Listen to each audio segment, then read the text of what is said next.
So this is my rundown of the Redskins NFL draft. This is also my first YouTube video. It's going to be interesting. I just want you to bear with me. This is going to be a bit crappy, lackluster, but it's going to be fun. I really have a lot of passion for the Redskins, and they're one of my favorite sports teams, and I felt like I needed to do a rundown about this. So without further ado, let's begin with our first pick. With the 13th pick in the 2018 NFL Draft, the Washington Redskins select Daron Payne, defensive tackle, Alabama.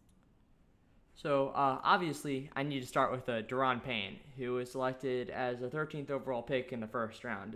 You're probably pretty familiar with him because we've talked about him so often. He's out of Alabama, and Alabama, as many people who watch college football would know, is a very defensively minded school and is commonly known for recruiting and enlisting some very, very good college athletes. Their D-line, in many people's opinions, could be called the best in the NCAA. So this pick wasn't a big surprise to me. We need line. People had reported we'd had eyes on this dude since day one, but many others thought that BedVega would drop in the draft to us. This didn't happen. In fact, a better scenario happened. Derwin James and Jermaine Edmonds dropped us, but we didn't go for them because I feel like we were going, instead of for BPA, we were going for a draft in which we could improve on problems that we were having the season before. So we went to Daron Payne. His measurables are fantastic. He's 6'3" and 311 pounds with an arm length of 33 inches, as mockdraftable.com has it listed.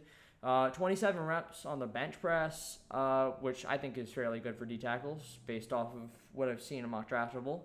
His speed is fantastic for somebody his size, running at 4.95 in the 40 and ranking out in the 83rd percentile on mock draftable. Yeah.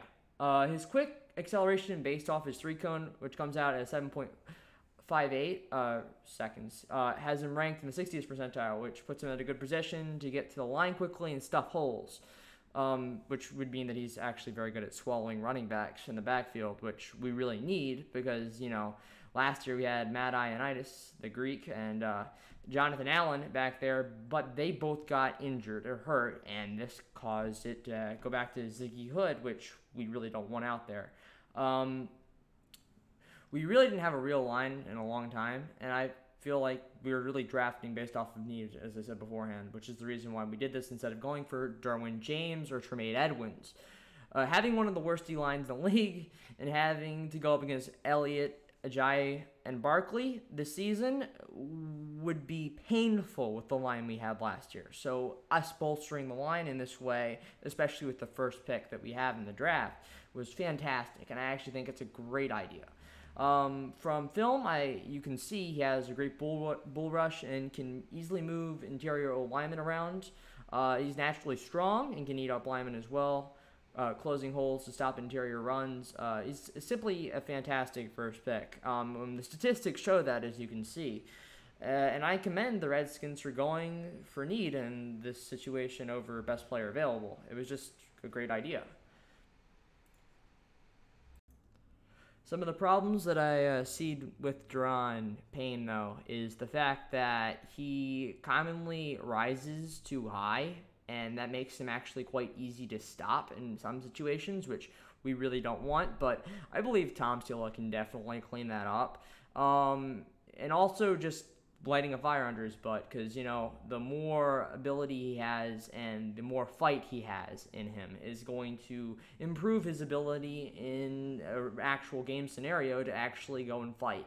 So I feel like as long as Tom Steele arranges everything perfectly, which hopefully he will, I actually think he definitely will based off of some of the stuff that he's done beforehand. If you haven't seen some of the things that he's done on the sideline, I just feel like we'll do fantastic this year, especially at this line position. And this draft kind of proves it, especially with some of the picks that are coming up in the future.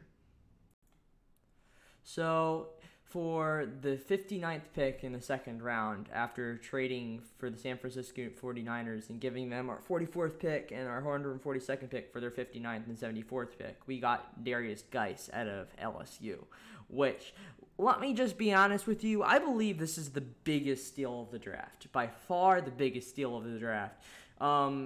Getting Geis, who was mocked as the second best ranked running back in this draft at the second round, after 5, I believe, running backs were taken, is fantastic. The value we got off of this pick is great.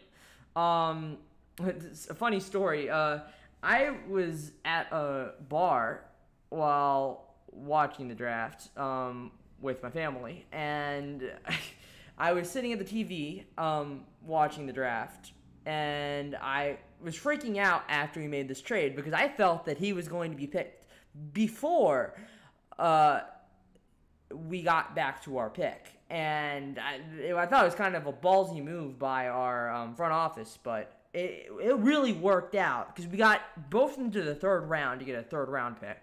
And we got Geis, a running back who I believe can definitely play in our backfield and be very productive, maybe even Pro Bowl caliber. And that's fantastic. The quality on this pick is just fantastic. So why did he drop? Nobody really knows why he dropped. People say that TMZ had an embarrassing story on him that would embarrass the team he went to. But then TMZ denied it, and he still dropped. Nobody really understands why. A lot of people think that it might have to do with a interview the Eagles had with him in which he acted extremely immature, and that was said to have been reported about and tossed around. And that also was not confirmed. So we really don't know why he dropped. But as far as I can see, the quality on this pick is exudingly fantastic. His maturity issues that people have reported on, I feel like they just aren't there. I feel like he's mature enough to be a running back for our team, based off of how I've heard him speak and how I've seen him act. So he's a pretty good. He has pretty good measurables. He's 5'10", 224 pounds, has an arm length of 30 inches. His hand size 9 inches, doesn't really matter. But this is the good stuff. His 40-yard dash is 4.49 seconds, which ranks in the 70th percentile for running backs ever, based off of mockdraftical.com. And he's pretty strong. If you've seen him run, especially looking at like his vicious running power, he runs over people, he bowls over people, and he has a bit of a juke to him. He can juke around, juke back and forth. I feel like he's not going to be like a home run hitter or anything, but he can definitely bowl over people and be an aggressive runner. And that's something that our team desperately needs. Because we have somebody who's quick and can be a home run hitter, and Chris Thompson. I feel like Geis will be very efficient in our backfield, especially with Alex Smith coming into it. He opens up holes, he jukes out of defenders, and I just believe this is a fantastic pick for a fantastic rate, and the statistics show that. So, for the third round of the NFL draft this year, with the number 74th pick that we got from trading down with the Geis pick, we got Jerron Christian out of Louisville, which I thought was a fantastic pick for the value. He is a great pass defender, pass blocker, and he, I believe, will develop very well behind Trent Williams and Ty Nsekhe. I believe that Nsekhe is going to actually move over to a guard spot this year, and I've heard rumblings about that. But as of right now, we just got Laval back. So it's going to be interesting. It's definitely going to be a fight in camp to see who's actually going to be starting. I feel like Christian, on the other hand, is going to be our swing tackle this year. He's a very, very raw player, and he has a lot of faults in him. But as long as we can bulk him up, with his 6'5" height and his weight of 298 pounds, is like not very strong and not very bulky. But he has great arm length at 35 inches, and his hand size is 10 inches. He really could end up being great in this spot, in this position. We just need to develop him. Being a raw player isn't anything bad. And I believe that Bill Callahan, who's probably one of the best O-line coaches in the league, could definitely develop him into a great player. And that's about all I can see from this pick. This is more like a developmental pick that could definitely turn out in our favor come a few years in time if anything bad were to happen. So at pick 109 in the draft in the 4th round, we decided to go safety, which is an interesting pick with Troy Apke out of Penn State. Troy Apke is known for his reputable trailblazing speed because he was originally a wide receiver in high school that converted to safety. So he's extremely quick. He runs a 4.34 in the 40, which is 99th percentile on Mock Draftable, which is fantastic. Deion Sanders even had some words in the draft that were pretty interesting that I'll put right here that I thought was pretty funny. What I'm saying, Fitzpatrick and a guy like Derwin James, they don't need nobody to be successful. They're going to be successful no matter what situation you place them in. Here's Troy Apke. Oh, man, he can run. Why are you surprised, Deion? Oh, you know why I'm surprised? I can't say it on TV, but he can run. He was a track guy. Right. He was a track guy. But you're saying it with you don't see that much. You're saying it in tone. Let's call it what it is. I like that, He man. just ran 4.35. Hey, man, let me go hug him. At 215 pounds. I'm going to hug him. Hey, man, that was good, man. You can run. Excuse me, 200 pounds. I try. How are you, man? Good job. Just want to make sure as you're watching this on your screen, is there a proper white balance on that? That is unbelievable right there. I'm drafting him. So Apke was supposedly supposed to come off the board in the 5th or 6th based off of many people's estimations on when he'd come off the board, but we wanted him in the 4th, I guess, because we got him in the 4th. I feel like there's a multitude of reasons why. Basically, he has fantastic measurables that we can definitely develop, and we've done the same exact thing before. If you remember last year, there was a relatively unknown safety that we got by the name of Monte Nicholson when he was drafted in the 4th, and many people had him undrafted. Nicholson, what did he do? He became our starter and had a great rookie season. I think Apke actually has the same exact possibility as Nicholson himself. Apke is 6'1", 200 pounds. He's got a pretty good vertical as well with 41 inches. His broad jump is 131 inches, if that matters at all. His acceleration, speed, and jump ability put him in a fantastic position. That can definitely be developed into a great player. You give us even 6 months, and I feel like he could definitely have an ability to start in some capacity on our team. Torian Gray, I'm guessing, probably saw something out of him just based off of his ability, because his ability is fantastic. I feel like we might have a legitimate gem on our hands as long as we can develop him correctly. But this year, I feel like he'll find more of a place on special teams and maybe a little bit in games, possibly in our specific packages that would entail him playing. But no main playing ability, I feel, this year. Unless something fantastic happens, which I would always hope for, especially with young talent. With the 109th pick in the 5th round, we went with Virginia Tech's Tim Settle. And I love this pick. This pick is just fantastic. Settle, being a hometown player, is a great pick at a great value. His ability to play at almost any position on the line, I feel, is just fantastic. And I'm surprised no team picked him before then. My guess would be because of his athletic limitations, because his combine wasn't exactly all that pretty. But we can definitely work on that. And I'm not really all that worried about it. Many people had him at a 2nd or 3rd round in the draft, even with those measurables. So he's 6'2" and 329 pounds. Had an arm length of 33 inches, hand size 9 inches. Very slow, but also very quick off the line at the same exact time. He's elusively quick. And I feel like he could definitely take advantage of Lyman in the middle. Maybe even this year in certain packages.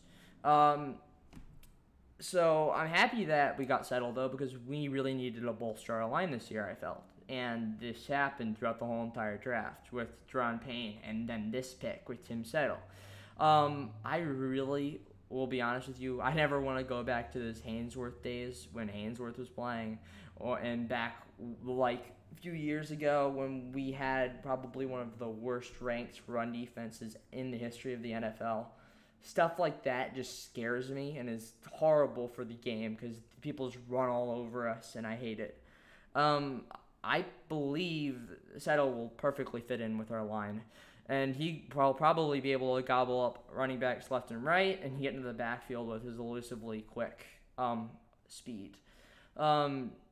His biggest problems, I feel, come with his lackluster athleticism and overextension. He overextends his body. I've watched film, and he falls over sometimes, which could lead to a lot of bad scenarios, which I hope don't happen. But we can definitely work on that. With Tom Stilla's ability to work on the line, I feel like we could definitely see a great player in the future. So, at the 197th pick in the 6th round, we got Sean Dion Hamilton out of Alabama. So at this point, you might as well just call us an Alabama farm team because it seems like every other pick is a player from Alabama. It's like Jonathan Allen, Ryan Anderson, Deron Payne, now Sean Dion Hamilton.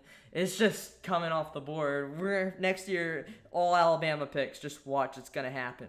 But is it really all that flawed that we do that? Because we're like one of the best teams in the NCAA, debatably the best team in the NCAA. No, I think it's a great idea, and I think we should keep doing that, even if some of these picks don't work out. So what do I think about this pick? Well, Sean Dion Hamilton is an inner linebacker, and I feel like he is an interesting pick. He is coming off of a season-ending ACL tear, but he is extremely smart, supposedly. Very, very tough.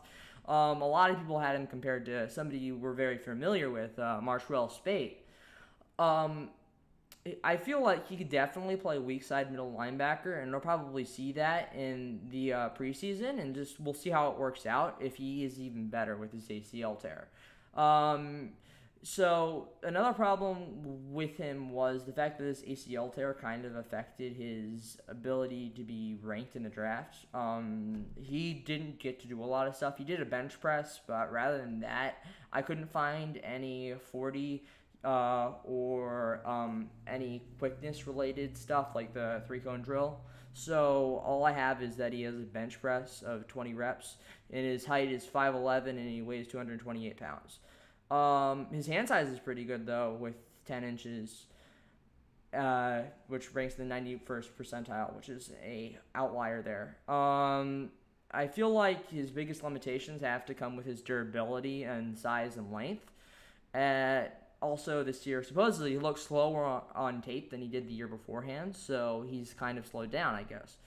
It's going to be interesting, but I feel like he can definitely make an impact on special teams if he's rostered this year, which is good because we always need the special team players.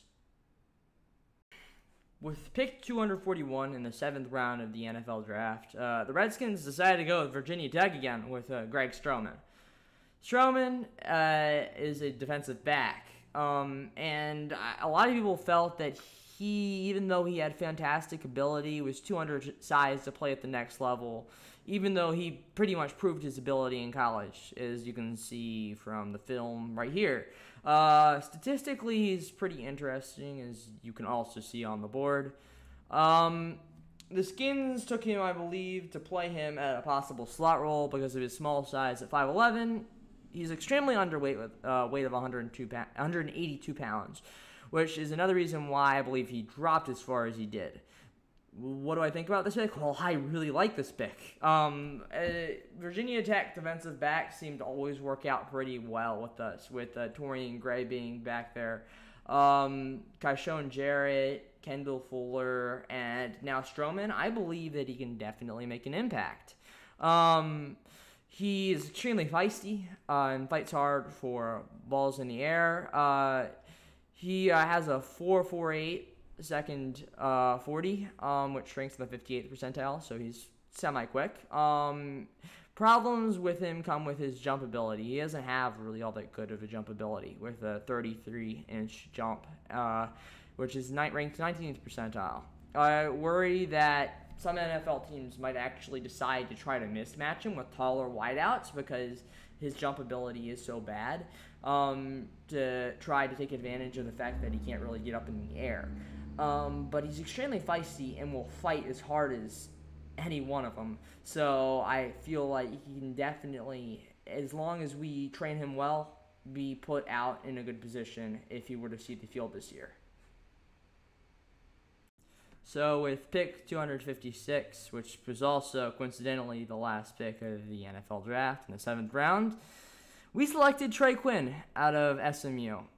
Quinn, I believe, is actually a lot better than many people had ranked him.